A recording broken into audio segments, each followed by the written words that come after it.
जी बताइएगा, आप लोगों को मेरी आवाज सुनाई दे रही है? क्या बोर्ड क्लियर नजर आ रहा है आप लोगों को? यस जी सर सर। ठीक है जी, स्टार्ट कर रहे हैं जी हम लोग। 2-1 मिनट इंतजार कर लें ताकि जो बाकी के बच्चे हैं वो भी क्लास में आ जाएं, फिर स्टार्ट कर रहे हैं।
जी मेरा ख्याल आगे हुए बच्चे तो क्लास को शुरू कर रहे हैं जी। लास्ट टाइम हम लोगों ने काफी डिटेल में बात की थी ओहम्स लॉ पे। आज का जो आर्टिकल हमारा that is about series and parallel combination of resistances. पहले हम लोग बात करेंगे सीरीज कॉम्बिनेशन पे। टॉपिक अहम है क्योंकि इसी की बेस पे एक क्वेश्चन मस्ट यूएचएस में आता रहा है।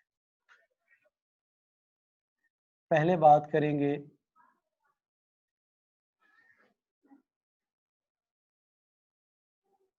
Series combination.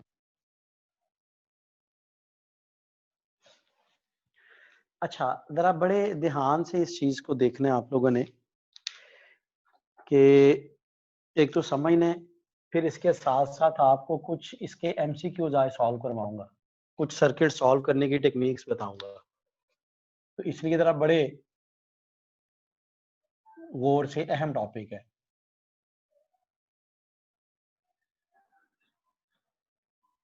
सीरीज कॉम्बिनेशन,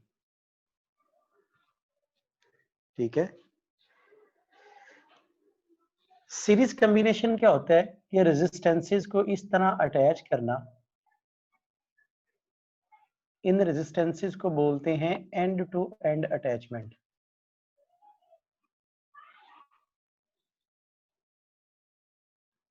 कि जो पहली रेजिस्टेंस है उसका फर्स्ट टर्मिनल बैटरी के साथ, ठीक है, और उसका जो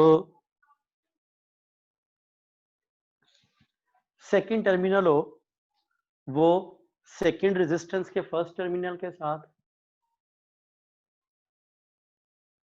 और जो सेकंड रेजिस्टेंस है उसका सेकंड टर्मिनल थर्ड रेजिस्टेंस के फर्स्ट टर्मिनल के साथ। इसे बोलते हैं and to and attachment.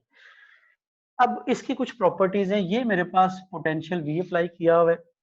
Properties में क्या आ जाएगा जी? नंबर 1, चूंकि करंट के गुजरने के लिए लूप ये बन रहा है तो क्या लिखोगे? सेम करंट थ्रू ऑल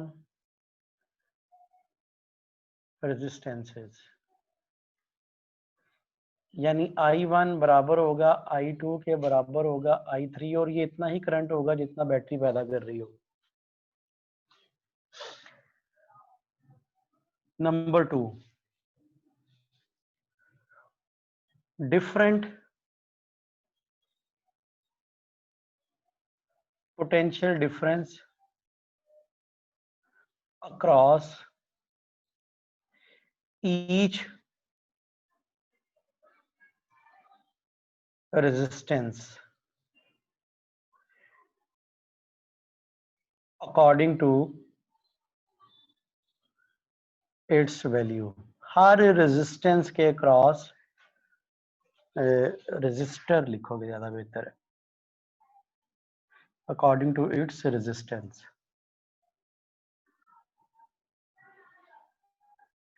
यानी हम कह सकते हैं potential difference divides, potential difference divide हो जाता है। यानी क्या होगा, V1 not equals to V2 not equals to V3 not equals to V। लेकिन क्या होगा कि इन तमाम रेजिस्टेंसेस के अक्रॉस जो पोटेंशियल है उन्हें सम करोगे तो वो हमेशा सोर्स वोल्टेज के बराबर आता है। अब यहाँ पे देखिएगा एक और चीज बन जाएगी, एमसीक्यू है ये भी। हमें पता है V equals to I R, और आपको पता है I कांस्टेंट, तो V is proportional to R। इसका मतलब है सीरीज कॉम्बिनेशन में फिर हम क्या कह सकते हैं कि जिसकी रेजिस्टेंस ज्यादा होगी उसके क्रॉस पोटेंशियल भी ज्यादा होगा, जिसकी रेजिस्टेंस कम होगी उसके क्रॉस पोटेंशियल भी कम होगा। यानी अगर मैं इसके एमसीक्यू बनाना चाहूं तो मैं इस तरह कह सकता हूं, if R1 greater than R2 greater than R3 तो क्या होगा, इसका मतलब है V1 बड़ा होगा V2 से, बड़ा होगा V3। ये सीक्वेंस बन जाएगी। Is it clear? नेक्स्ट अगर हम लोग चलें आगे, नंबर 3 पॉइंट इसका, equivalent resistance RE R1 plus R2 plus R3 plus on up to RN। यानी इक्विवेलेंट रेजिस्टेंस आपने सर्किट की मालूम करनी हो सीरीज कॉम्बिनेशन में तो बड़ी आसान टेक्निक है, जितनी भी रेजिस्टेंसेज है सारों को सिंपल ऐड कर दोगे।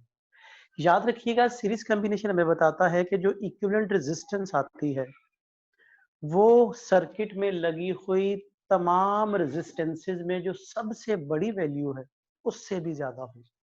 फॉर एग्जांपल मैं कहता हूँ जी इसकी वैल्यू थी 1 ओहम, इसकी 2 ओहम, इसकी 3 ओहम, तो इक्विवेलेंट कितनी आ जाएगी, 1 प्लस 2 3, 3 प्लस 3 6, इक्विवेलेंट कितनी आ गई 6, और सबसे बड़ी वैल्यू कितनी थी 3, इससे भी ज्यादा आ जाएगी। यानी हम कह सकते हैं इफ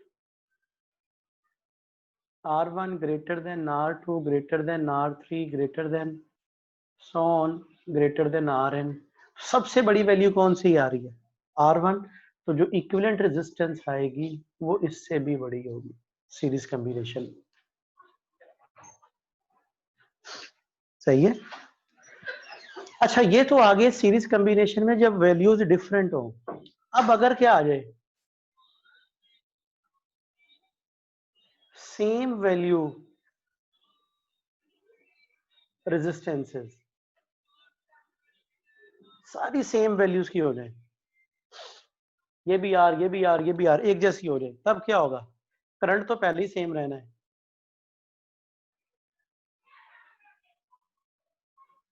सेम करंट थ्रू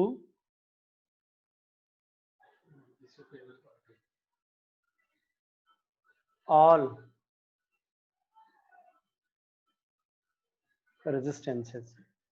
क्या मतलब, I1 I2 I3 सारे बराबर हैं और उतना ही जितना बैटरी करंट दे रही होगी, और क्या आ जाएगा, सेम पोटेंशियल डिफरेंस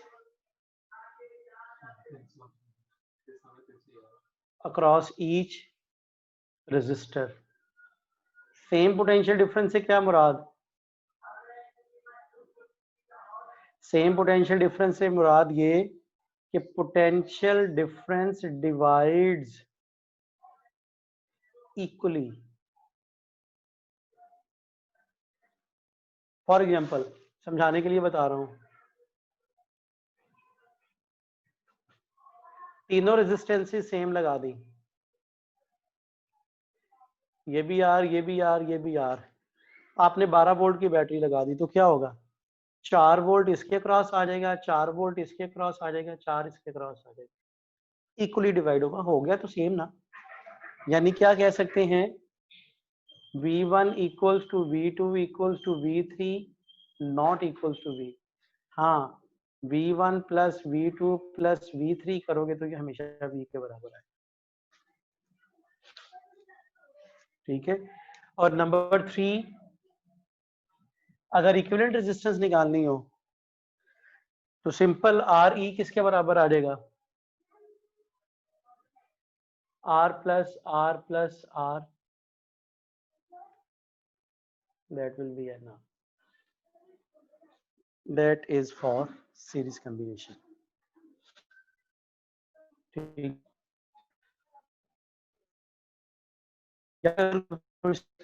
फिर पैरेलल कम्बिनेशन करवा रहा हूँ, फिर इसकी, हाँ सर जो आपने थर्ड पार्ट इज ग्रेटर हाँ, उस तो आर से कम ये जो मैंने वो लाइन की है, मैंने ऊपर क्या रखी थी, इसे आप इस तरह कर लो, ये लो, इस तरह कर लो, 3 2 1 ऐसे कर लो।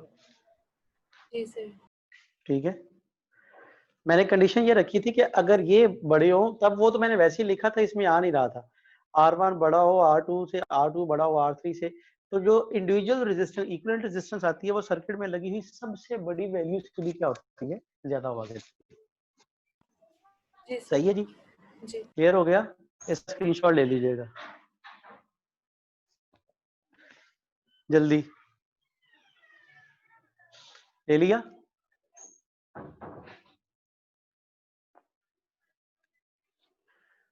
जी स्क्रीनशॉट ले लिया इसका, चले आगे, parallel combination.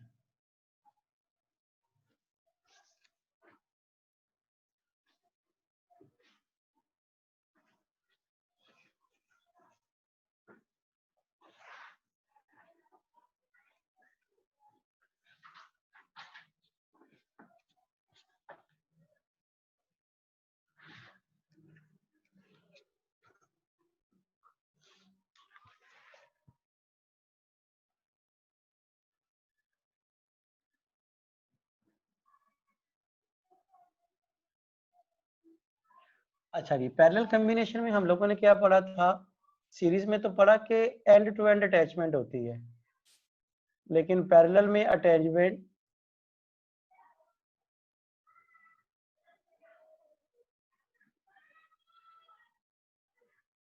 Side by side होती है।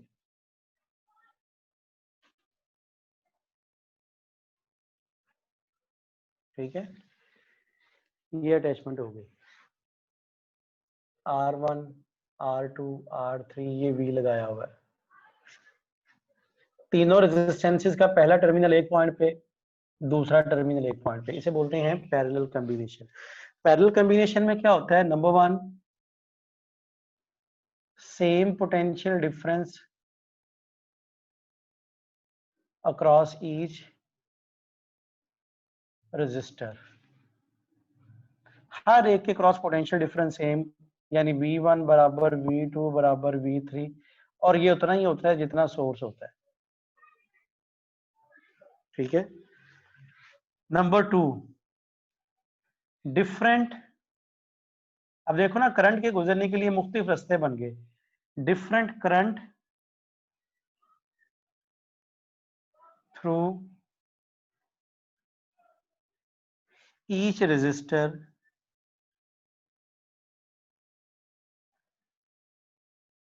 According to its resistance.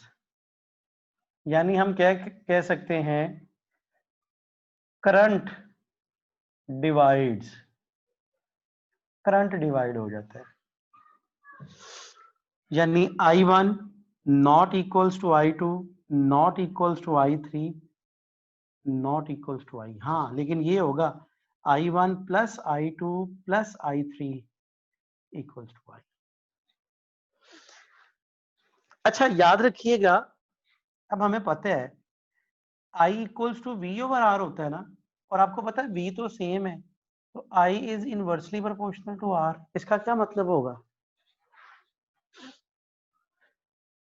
भाई? इसका मतलब ये है कि जब एक से ज्यादा रास्ते हो तो करंट हमेशा उस पाथ को फॉलो किया करता है जहां पे ऑपोजिशन कम हो।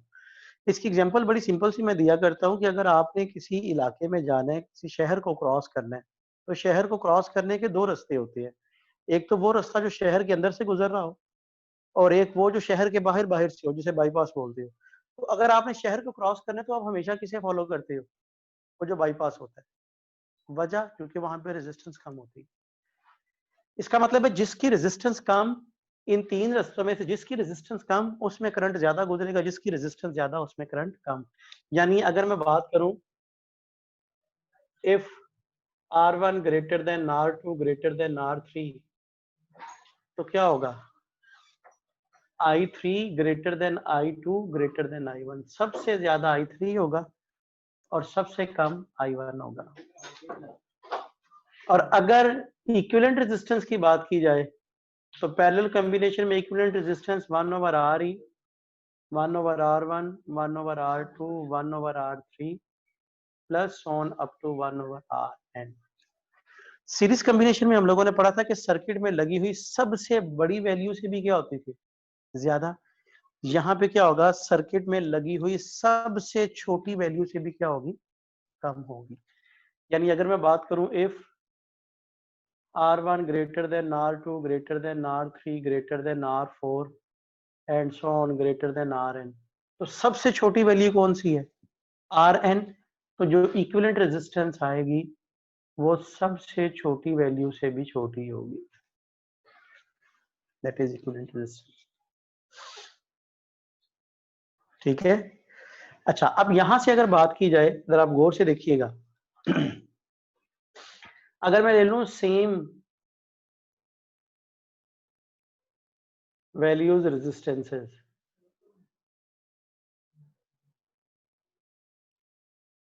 अगर सेम वैल्यू रेजिस्टेंसेस हो तब क्या होगा? नंबर वन,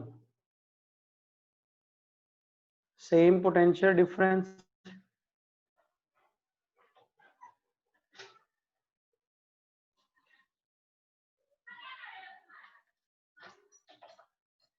ईच रेजिस्टर, यानी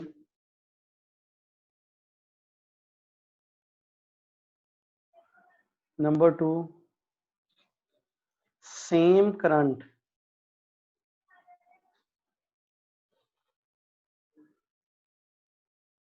थ्रू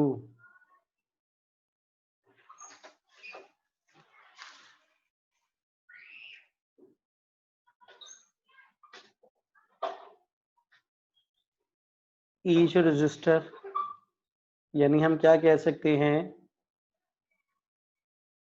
करंट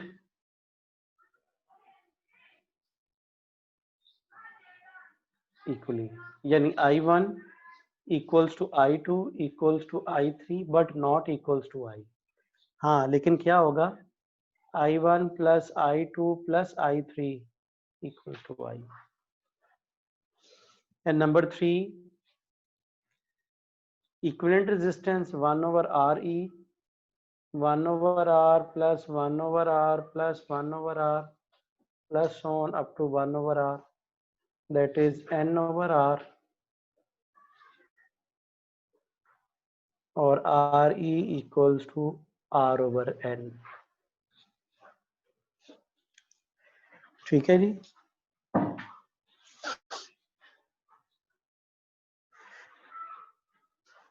क्लियर हो गया?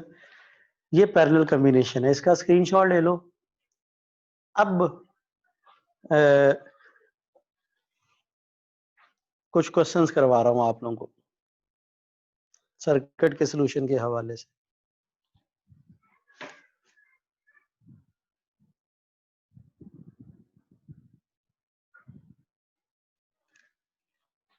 जी, यहां तक कोई क्वेश्चन है तो पूछ सकते हो आप लोग।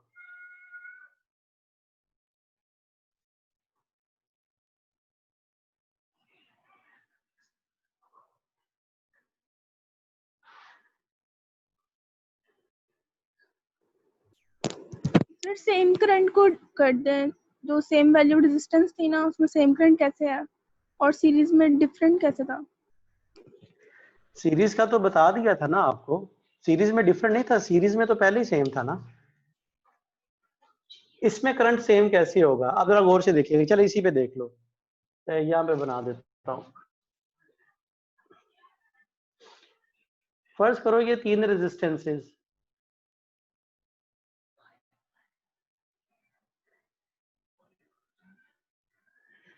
तीनों सेम है, पोटेंशियल तो पहले ही सेम लगा हुआ है, ऐसा ही है। मैं कहता हूं जी यहां से 3 एम्पियर करंट गया, क्या बोर्ड क्लियर नजर नहीं आ रहा आप लोगों को? बोर्ड क्लियर है? यस सर क्लियर है। ठीक है, जरा देखिएगा 3 एम्पियर करंट आया, अब क्या होगा, तीनों रेजिस्टेंसेस सेम है, 3 हिस्सों में बटेगा, 1 एम्पियर यहाँ पे आ जाएगा, एक यहाँ पे आ जाएगा, 1 एम्पियर यहाँ पे आ गया।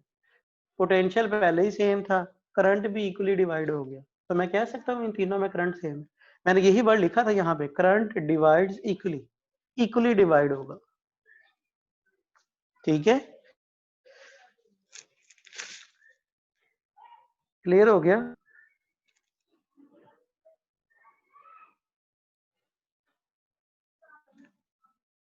जी सर। चलें, इसे साफ कर रहा हूँ जी, स्क्रीनशॉट ले लो इसका, रेज कर रहा हूँ और कुछ सर्किट बना रहा हूँ, फिर उन सर्किट्स को सॉल्व करेंगे हम लोग।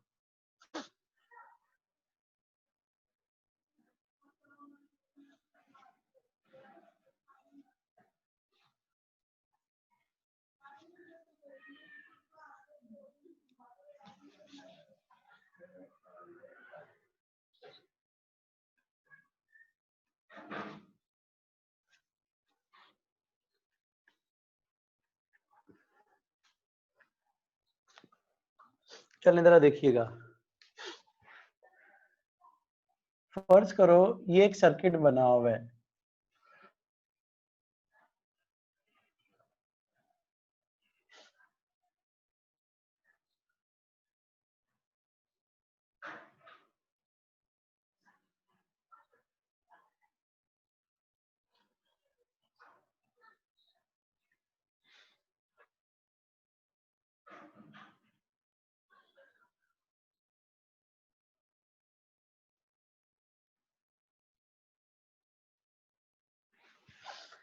बताओ जी सर्किट की इक्विवेलेंट रेजिस्टेंस कैसे है, कितनी आएगी?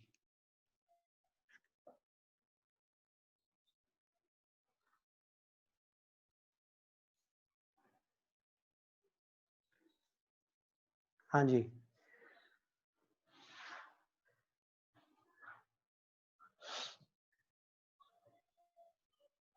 कितनी आएगी? चलो इसे सॉल्व करो, उतनी देर में मैं एक और सर्किट बना देता हूँ।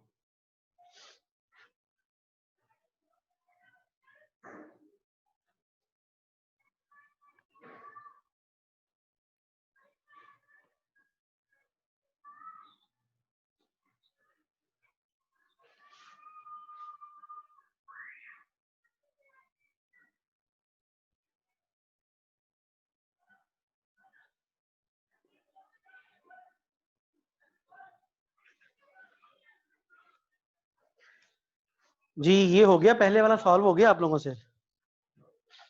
क्या आएगा?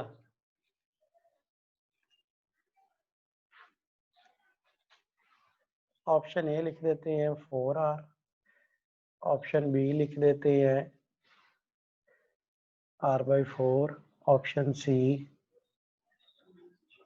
5R/2, option D R/2।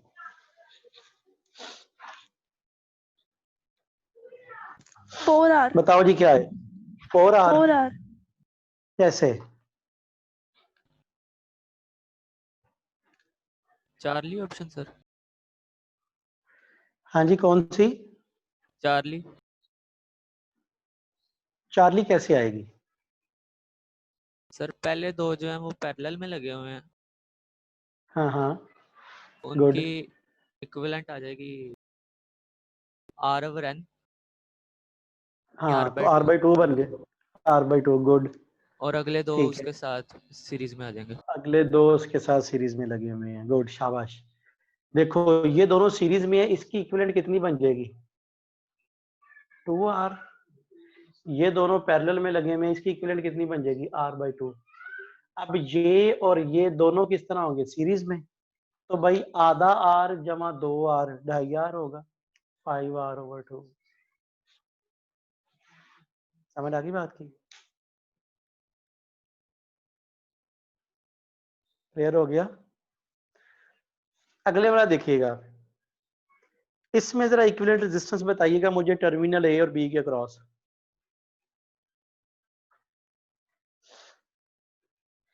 ए और बी के क्रॉस क्या आएगी इक्विवेलेंट?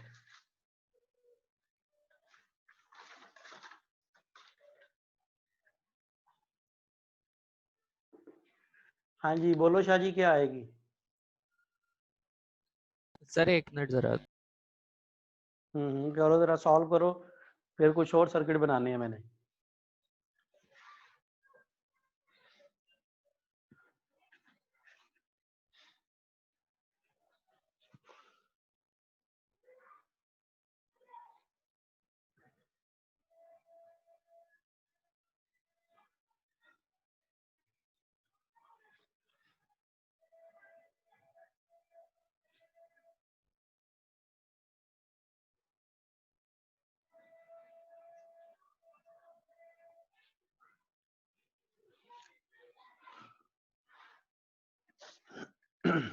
हाँ जी बताओ, ये आंसर किया है मरियम शफीक ने कि सर 3r बनेगी। बताओ कैसे आएगी 3r? कैसे आएगी मरियम, कैसे आएगी 3r? सर दो सीरीज में है ना, तो पहले r प्लस r होगी और एक पैरेलल में है। ये दो सीरीज में है, इसकी क्या आ जाएगी? Sir 2r। 2r। जी 2r, गुड। इसका मतलब है ये इस सर्किट को मैं थोड़ा सा मॉडिफाई करूं तो मैं इस तरह कह सकता हूं, ये r और ये इन दोनों का बन गया 2r, ऐसा ही है। सर, ऐसे ही ऐसे ही। तो अब ये दोनों किस तरह आएंगी? पैरेलल में। जी सर, पैरेलल में ही। तो अच्छा पैरेलल में 1/re equals to 1/r plus 1/2r, that will be 2r। LCM लोगे तो ऊपर 3 आ जाएगा, और जब आप इसका रेसिप्रोकल लोगे r ही चाहिए तो 2r/3। गुड, सही है, अप्रोच ठीक है। जरा इस वाले में मुझे बताइएगा, ये वाला जो सर्किट है इसमें बताओ जरा ए और बी के क्रॉस इक्विवेलेंट रेजिस्टेंस कितनी आएगी?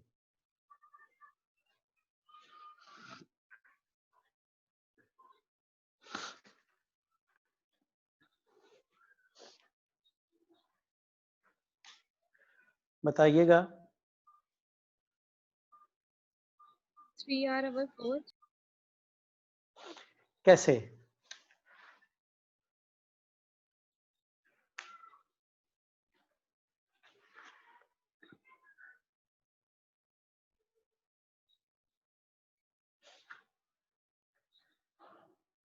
कैसी की कौन बोला था 3r/4?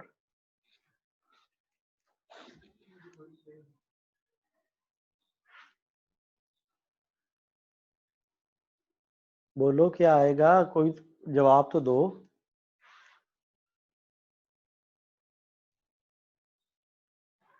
चलें जरा देख लीजिएगा, ये तीनों रेजिस्टेंसेस किस तरह अटैच हैं? ये वाली सीरीज में एंड टू एंड अटैचमेंट है ना, इसका मतलब है इसका बन जाएगा 3r। अब इन तीनों की इक्विवेलेंट 3r है, ये इसके साथ किस में है? पैरेलल में, यानी re 1/r plus 1/3r। LCM लोगे तो 3r ऊपर 4 आ जाएगा, तो re 3r/4। सही है।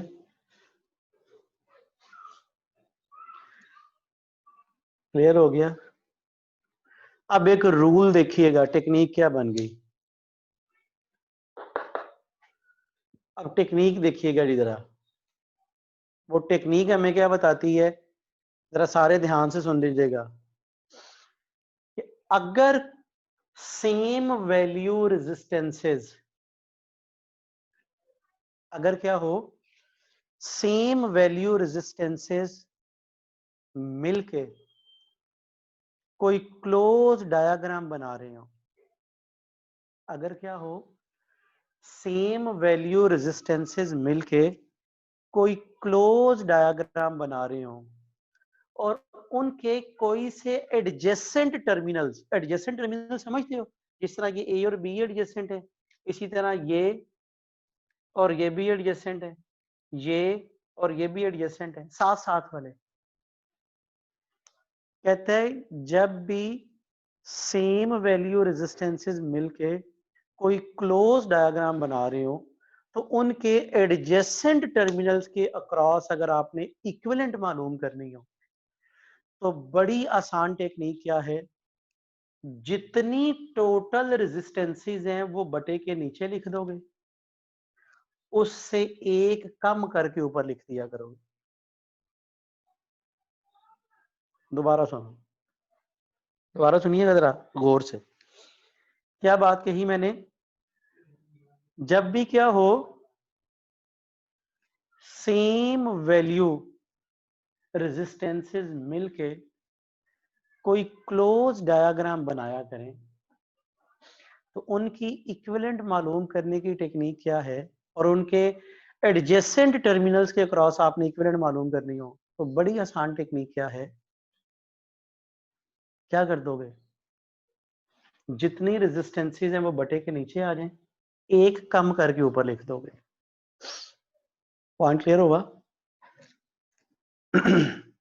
बताइएगा। जी सर। Yes sir.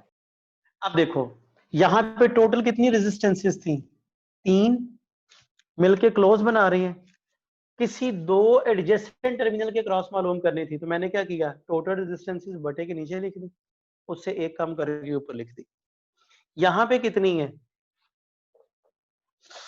4, मिलके क्लोज डायग्राम बना रही है, दो एडजेसेंट टर्मिनल के क्रॉस तो बटे के नीचे 4, ऊपर एक कम करके आ गया। मैं कहता हूं जी चले, if 50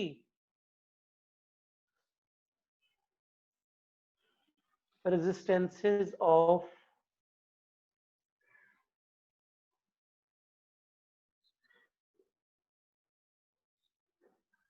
each of value r are connected in such a way that they form a closed shape.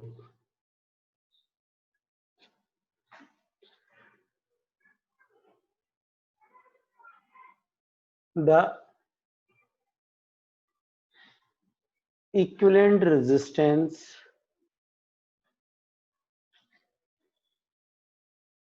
across two adjacent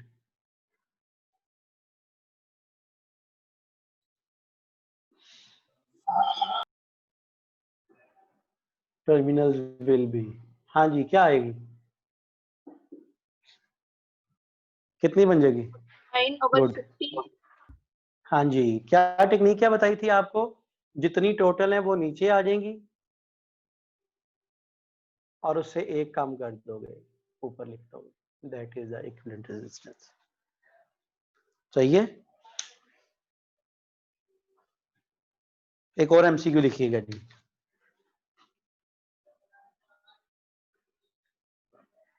if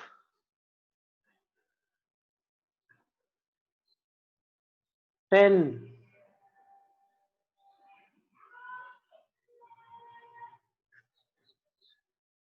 if 10 resistances each of value are connected in series and then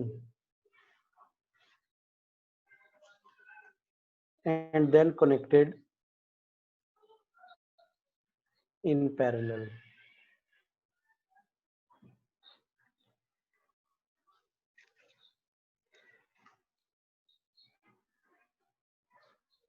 The ratio of their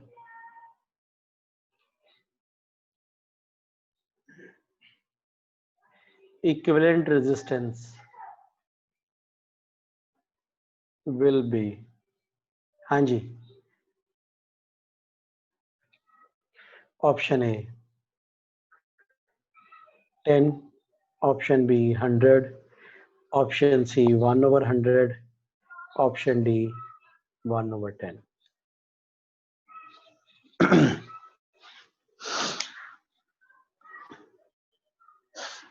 हाँ जी, क्या आएगा? आमना बताओ, कैसे 100 कैसे आएगा? Sir series में 10 are equivalent resistance हाँ। और पैरेलल में 1 R/10। ठहरो, सीरीज में कितनी? 10 10 आर, और पैरेलल में R/10। R/10। गुड। R से कैंसिल, ये 10 ऊपर जाके मल्टीप्लाई होगा, दैट इज 100 आ जाएगा। शाबाशी, गुड हो गया। इसका स्क्रीनशॉट ले लो, एक दो सर्किट मजीद करवा रहा हूँ।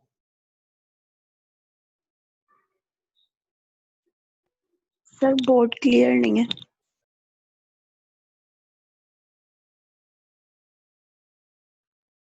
जी, क्या बोर्ड क्लियर है? ठीक है जी।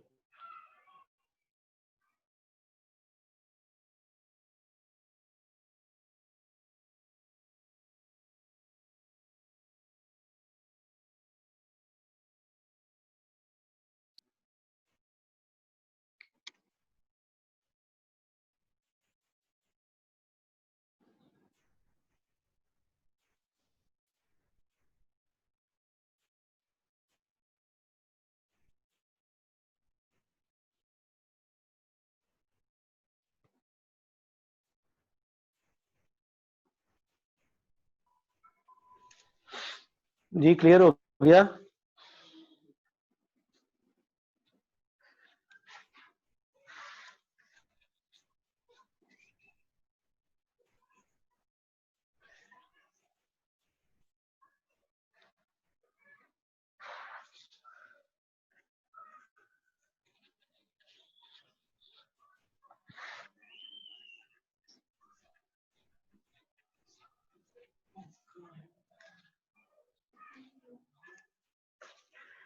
चलें, एक सर्किट देखिएगा जी जरा।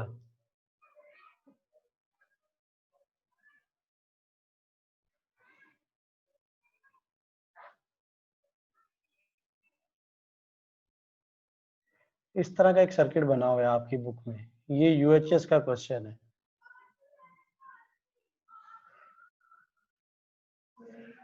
बताएं ए और बी के क्रॉस इक्विवेलेंट रेजिस्टेंस कितनी आएगी?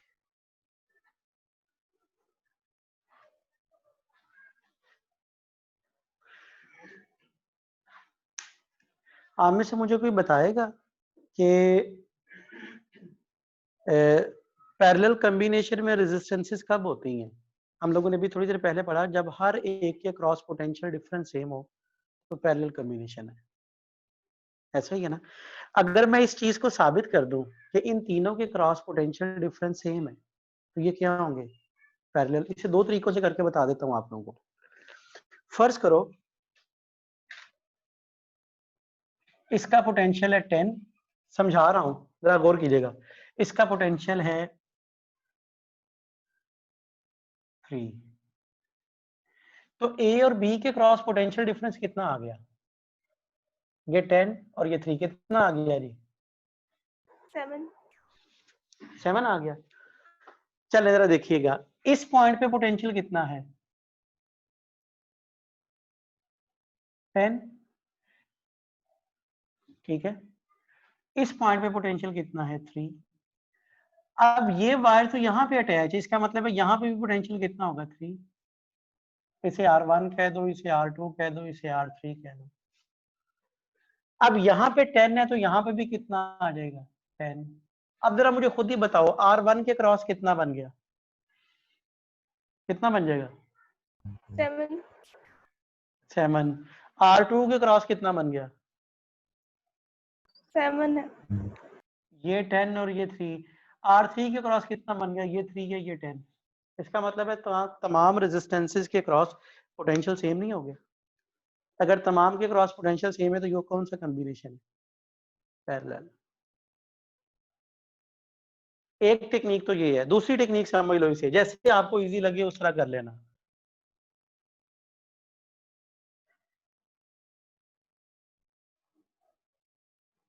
जरा गौर कीजिएगा।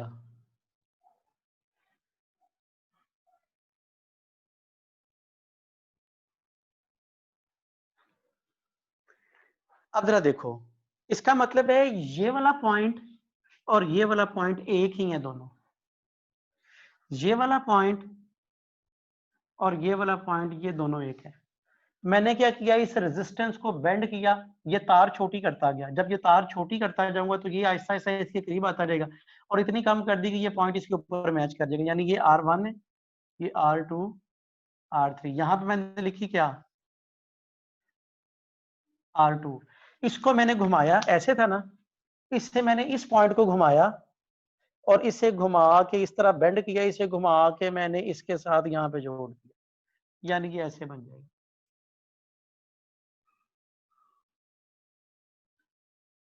ऐसे इस वाले पॉइंट को यहाँ पे जोड़ दिया। अब ये वाला पॉइंट इसके साथ जुड़ना है यहाँ पे, ऐसे ये इधर को आ गया। जब इस वाले पॉइंट को मैंने पकड़ा यहाँ से और इसे घुमाते घुमाते घुमाते मैंने इस वाले पॉइंट के साथ जोड़ दिया, यानी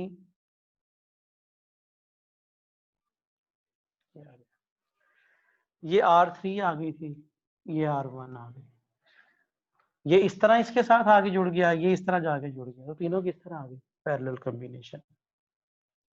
बात समझ आई? अब क्वेश्चन आपका इस तरह है, सर ये दूसरे वाला रिपीट करते हैं। मैं बताता हूं।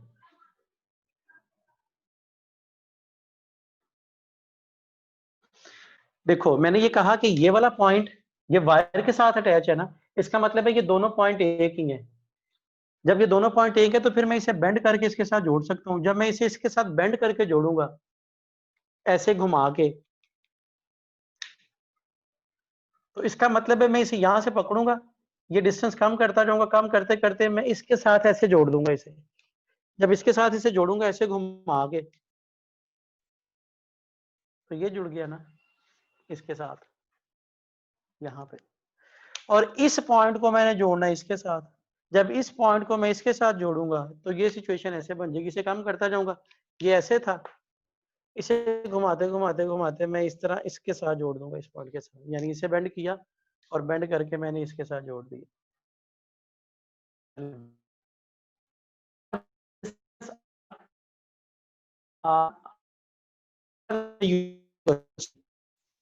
बताइए, तो बड़ी आसान टेक्निक है, तीनों पैरेलल में है और पैरेलल R/3 इक्विवेलेंट आ जाएगी।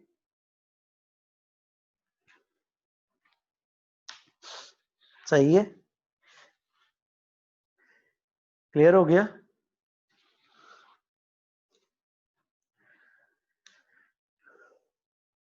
हाँ जी, क्लियर। Yes sir.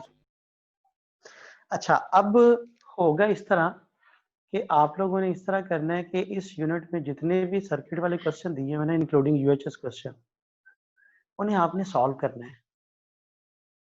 समझ आई बात की? आप उन्हें सॉल्व करोगे और सॉल्व करने के बाद आप लोग उससे डिस्कस करोगे, अगर उसमें से नहीं होगा तो पूछोगे, बहुत अहम क्वेश्चन है ये वाले। मैंने इसीलिए सिर्फ एक टॉपिक पे आज पूरा लेक्चर लगा दिया। अच्छा मुझे ये बताओ, आपका टेस्ट कल है? मुझे ये जरा बताइएगा। जी सर, जी सर। और आपका टेस्ट कल किस यूनिट का आ रहा है? सर यही करंट इलेक्ट्रिसिटी चैप्टर का। नहीं, आपके स्केड्यूल के मुताबिक तो यूनिट कुछ और लिखा हुआ है ना। सर एक मिनट देखिए। सर फर्स्ट ईयर के आवाज चैप्टर में नंबर 5 से लेके 8 तक का है 5 से 8 तक का टेस्ट है फर्स्ट ईयर के। फर्स्ट ईयर के। ठीक है, फिर आप लोग कल उसी का टेस्ट दे दो, क्या ख्याल है? जी सर वही सही है। आप लोगों को मेरी आवाज आ रही है? जी सर आ रही है। अब उसमें इस तरह है ना, क्योंकि अभी आपका ये यूनिट कंप्लीट नहीं हुआ, इस यूनिट में अभी हमारे मजीद कोई 2 से 3 लेक्चर लगेंगे, तो हम पिछले टेस्ट में से रिपीट कर लेते हैं कोई, ताकि आगे जो है वो, तो फिर आप लोग कुछ स्केड्यूल के मुताबिक, अब सुन लो सारे गौर से कि आप लोगों का स्केड्यूल के मुताबिक ही टेस्ट होगा जो भी है। आवाज सुनाई दे रही है आप लोगों को? यस जी सर। सर आ रही है। हाँ ठीक है, जो स्केड्यूल में आपका टेस्ट लिखा हुआ है वही टेस्ट आपका होगा, जरा अच्छी तरह से प्रिपेयर कर लीजिएगा एक दफ़ा दोबारा। और कल हम लोग लेके चलेंगे, कोशिश करूंगा कि कल, क्योंकि ये एक बड़ा आर्टिकल था, ये सीरीज कम्बिनेशन और पैरेलल कम्बिनेशन का, आप लोग इसके क्वेश्चन फिर कह रहा हूँ लाजमी तौर पे सॉल्व कीजिएगा। अगर आप लोग यूएचएस के पेपर में भी देखो ना, पास्ट पेपर देखो, तो पास्ट पेपर में हर साल में एक क्वेश्चन आया हुआ है। अभी कुछ आर्टिकल्स आगे चलेंगे और उन आर्टिकल में हमारा चलेगा क्या नाम, उस पे टर्मिनल पोटेंशियल डिफरेंस और किरचॉफ रूल्स वगैरह पे, व्हीटस्टोन ब्रिज पे, उसमें मैं साथ साथ आपको बताऊंगा कि हम लोग कैसे कैसे लेके चल सकते हैं। सर ये जो व्हाइट बोर्ड पर सबसे पहला वाला कॉम्बिनेशन आपने करवाया, इसमें R3 की वैल्यू 10 कैसे आएगी? हाँ, मैंने R3 की वैल्यू नहीं, देखो ये 10 मैंने पोटेंशियल लिए हुए हैं, ठीक है, अब जरा गौर से देखो। मैंने कहा था कि फर्ज किया ये 10 वोल्ट है, ये भी 10 वोल्ट ही होगा ना, क्योंकि इसके साथ अटैच है।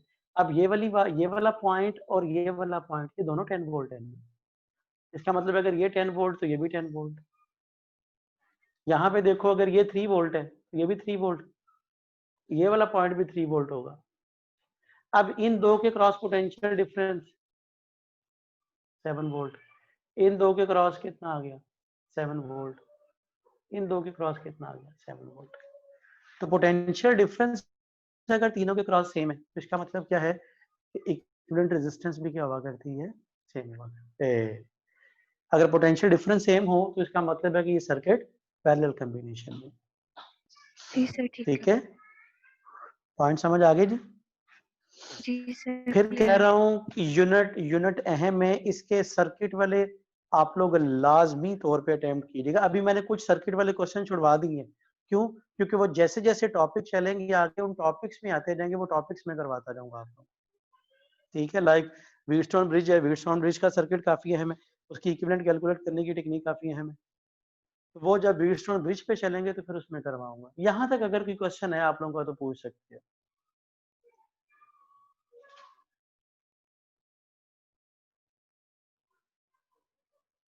तो कल टेस्ट आप लोगों का जो होगा वो आपके स्केड्यूल के मुताबिक ही जो दिया हुआ है वही टेस्ट होगा, ठीक है, उसी को लेके चलेंगे। लेकिन आप लोग ज़रा तैयारी करें, क्योंकि अगला जो टेस्ट आएगा उतनी देर तक हम जो यूनिट कंप्लीट कर चुके होंगे, और उस यूनिट में जो है वो हम लोग फिर फर्दर इस चीज़ को देख लेंगे कि क्या करना है। उतनी देर तक हमारा ये काम हो चुका होगा, ये यूनिट भी हो चुका होगा, उसके साथ फिर कोशिश करेंगे, क्योंकि आगे आप जिस तरह आप लोगों को याद है फर्स्ट ईयर के जो यूनिट थे उनमें यूनिट नंबर 2 जो मोशन एंड फोर्स का था, द मोस्ट लेंथी यूनिट, ये भी इसी तरह ही पूरा चैप्टर शामिल है तकरीबन। ये इंशाल्लाह कोशिश करूंगा कि कल इसे करीब लगा दूं और अगले एक आधे लेक्चर में से वाइंड अप कर दिया जाए, फिर आगे चलेंगे हम लोग लेके इसे, ठीक है जी। आज के लिए इतने काम है जी, क्लास वाइंड अप कर रहे हैं, बाकी इंशाल्लाह देखेंगे कल। और फिर कह रहा हूँ, बार बार जोर दे रहा हूँ कि इसके क्वेश्चंस लाजमी सॉल्व करने हैं आप लोगों ने, ठीक है, सर्किट वाले डायग्राम। और अगर नहीं समझ आएगी तो पूछनी है, क्योंकि ये आना बहुत जरूरी है। एक क्वेश्चन कंपलसरी है इसमें से, डायग्राम वाला। ठीक है जी, चलें बाकी इंशाल्लाह कल देखेंगे जी हम लोग। ओके जी।